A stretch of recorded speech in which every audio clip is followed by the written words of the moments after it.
Thanks, Donna. Thanks, everyone. Thank you for coming out today to discuss outdoor recreation. What a great way to spend a Friday. So I am here to talk about Get Lifelong Ready. This project, as Donna indicated, was enabled through a Medibank Community Benefit Grant, which for an organisation like QORF was quite a significant win for us when I was still an employee. QORF, I think, really, if anyone that knows the organisation, QORF really punches above its weight, is a small organisation, but still really delivers great outcomes and really high quality, impactful work. So the grant really enabled us to move outside of our typical deliverables and explore an area that I think the research that I'll put up in a minute really highlights, it's a worthwhile area to be working in. Get Lifelong Ready is not a campaign to get out and get active. There's plenty of those. It is an industry development tool, and it's been designed to provide information, resources and examples for the outdoor sector to think about how to better engage people in their 30s, 40s and 50s, because it's kind of an area that we just it's not very sexy. We don't have lots of cute photos of adults building, dirt pies. So it's not really a sexy area to get involved in at the moment. Perhaps in a couple of years' time we do have some really great photos like that to put up, and I have a different presentation for you. So it has been a fairly rigorous and long-term conceptual and development process. So some of you will have been involved, there's a few faces I recognise that were involved with the stakeholder consultation we ran last year. So that's one of the photos up there.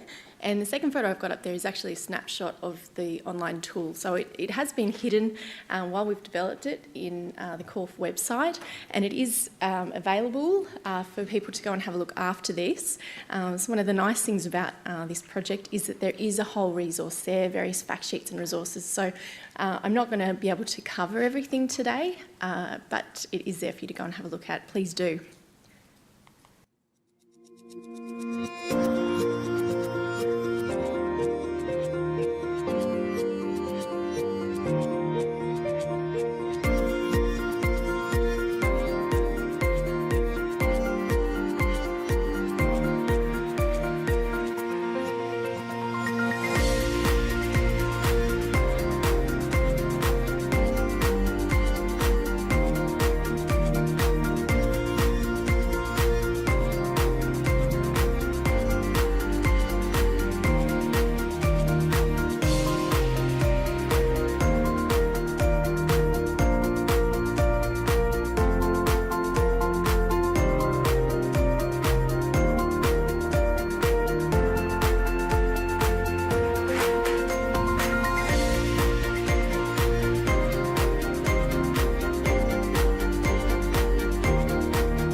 Just a nice little clip, I think, that provides, the background, the rationale, why this body of work's taken place.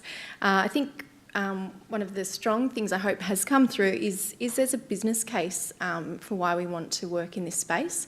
It's potential for increased revenue, more people participating in our sports mean that we have more people that might volunteer in our organisations, and it also means that we have increased presence in the community as well. So there is a business case.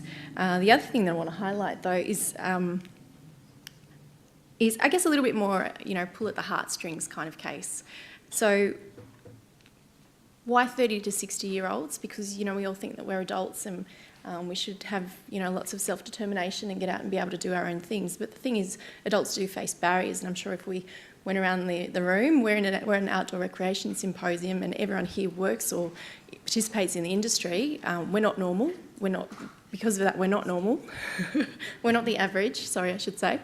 And it means that there's a whole group of people out there that don't have the same experience as you. And I myself find it sometimes challenging that this is an area I'm really interested in as a researcher and a practitioner, but I don't have that experience. And so sometimes I find it very challenging to relate to the non-participation experience.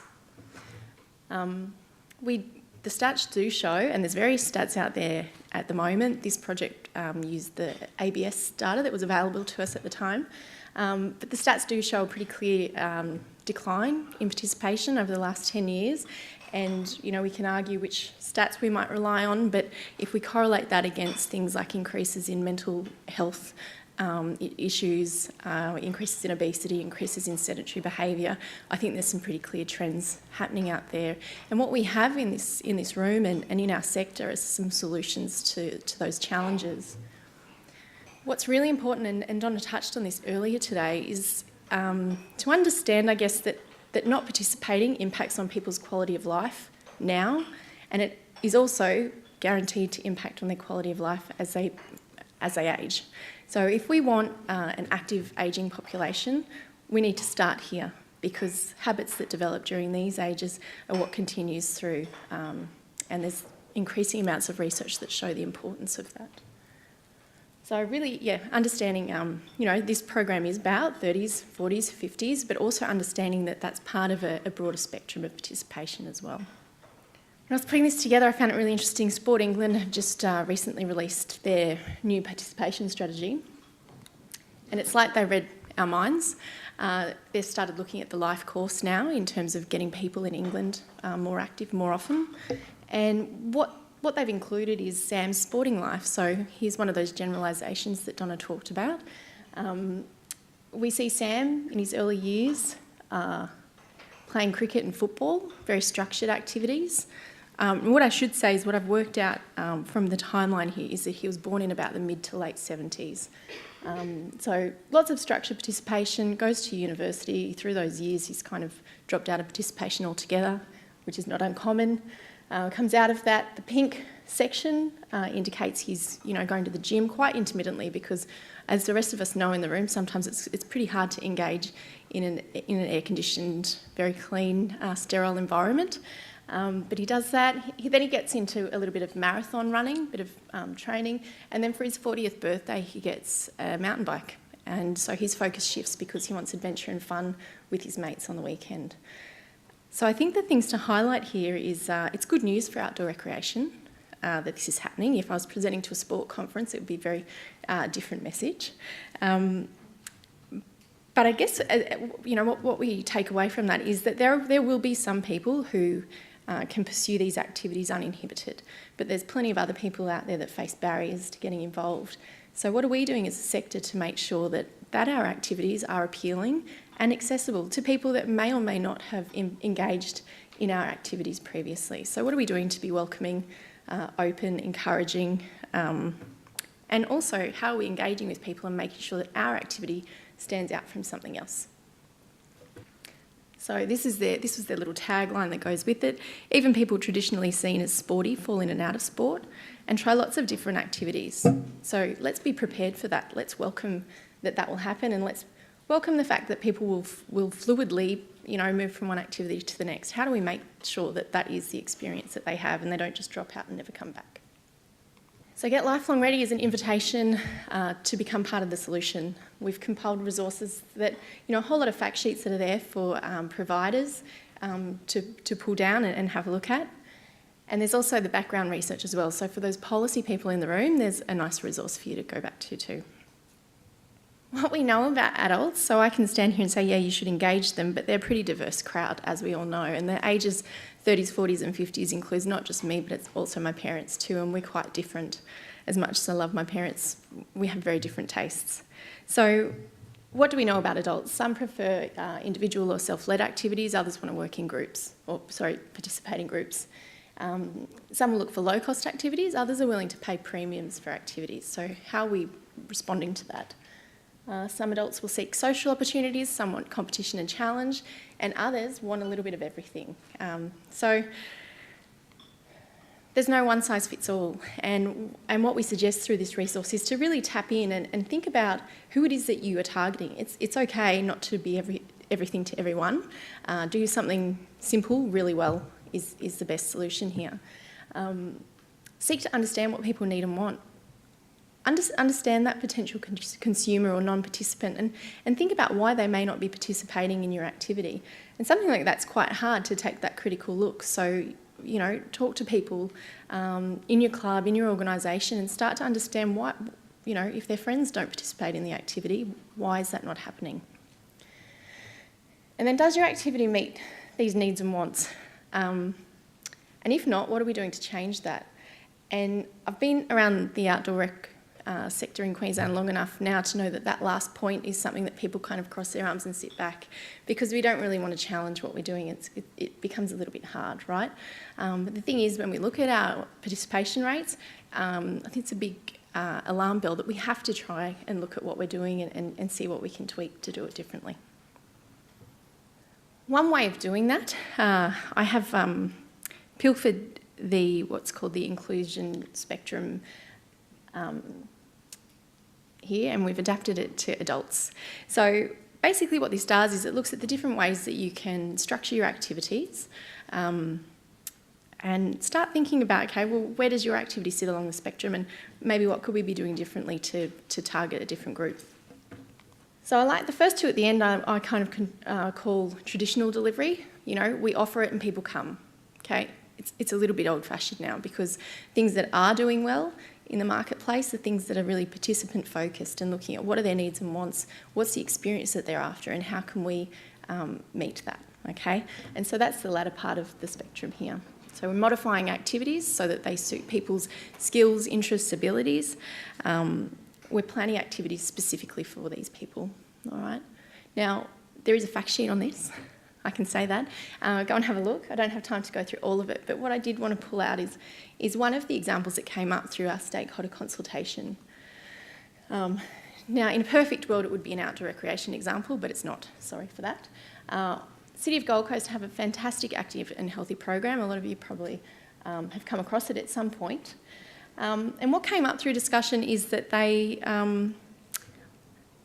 scheduled a fitness program, and this is kind of nice because it wasn't intentional, it just happened this way.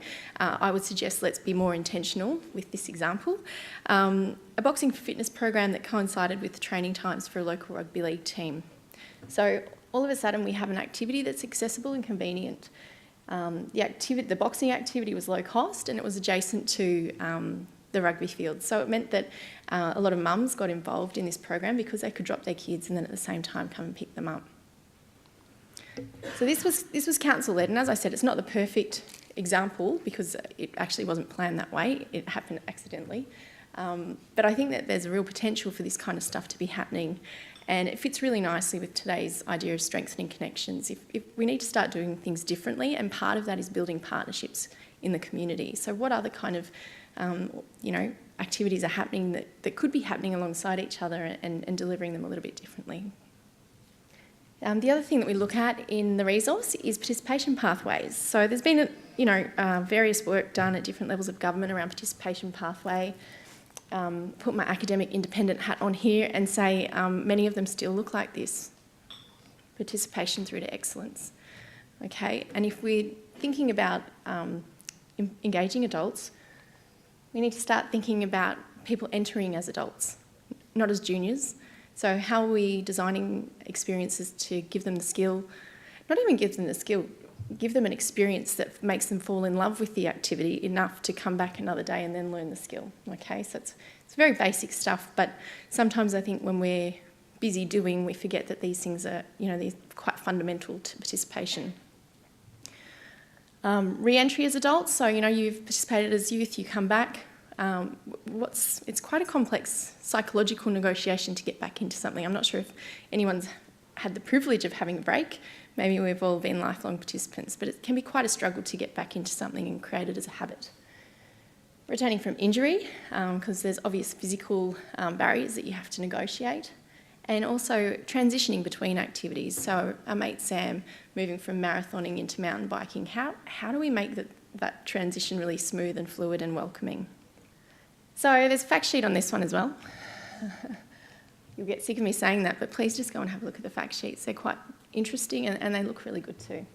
In terms of participation pathway, I didn't design them, so I can say that.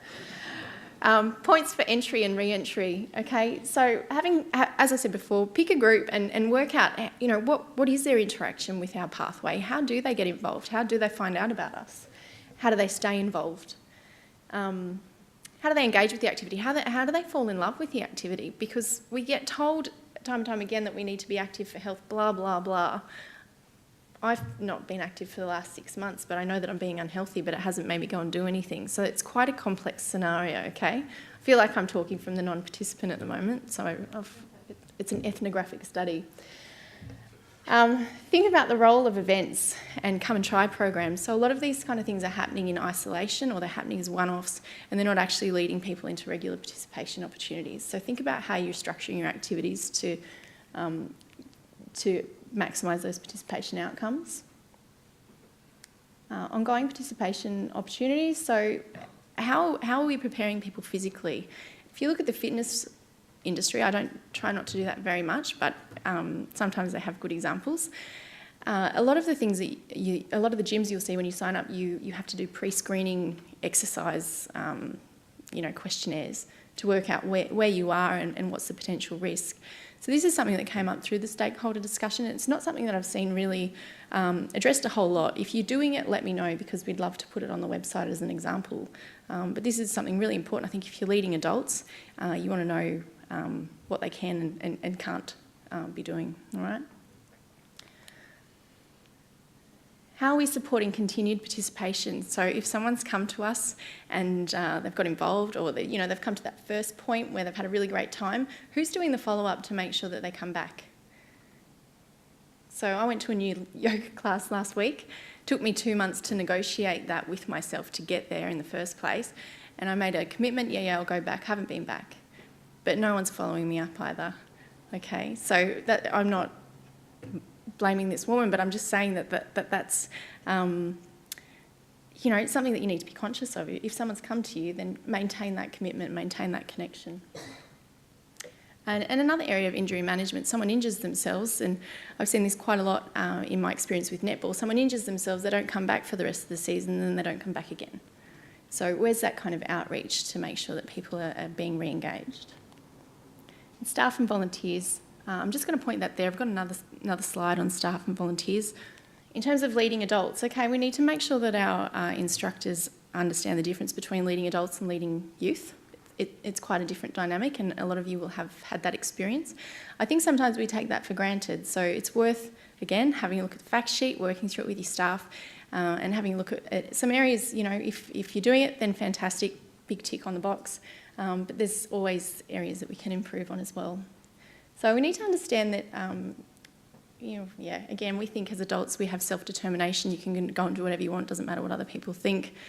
Through the stakeholder consultation and even through my desk research, I was really alarmed at just how self-conscious, how this psychological construct really acts as a barrier for participation.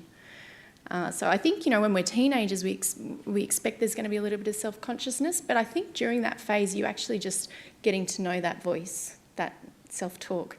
And by the time you're 30 and 40, it's well entrenched.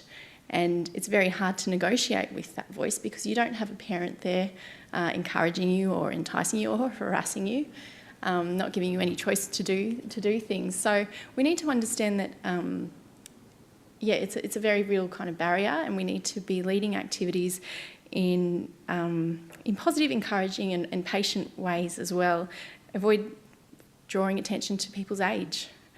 Treat them like peers and avoid being condescending. They're pretty basic, but sometimes get lost in delivery. Understand discomfort and negative feelings. So, look, I'm in my early 30s and I can speak for myself. I can't play netball like I used to. I'm slow. It's really frustrating, and to a point, you know, it makes me question if I should keep going back. Am I holding up the rest of my team? Am I, you know, impacting on the competitiveness of that team? And you can translate that to other settings. So, you know, if we're in a kayak tour, you know, you don't want to hold up the group. You don't want to impact on anyone else's fun. So how do you manage that as a leader? Because everyone's participation in the group is important, but how do we make sure people are confident with that, comfortable? And the importance of social connections. So what the research is showing is that in a group, if you get people chatting amongst one another and we have icebreakers and that kind of thing, we have really good social connections, and that makes us less self-conscious, and those feelings of discomfort are a little bit less as well. It also impacts in the long term. So, if we make some good friends here, then we're more likely to keep coming back each week, because our motivation has now become about the social aspect, not just about the activity. More around the importance of workforce. So this is another slide. I'm a little bit of a fan of the Sport England strategy at the moment. But what I wanted to draw on here is just how much they're identifying with the psychological negotiation around participation, and I'll just blow it up for you there. So there's a whole lot of processes that we go through before we participate. Finally, by the time that we get to your activity, we've actually gone through all of those stages just to show up for that first day.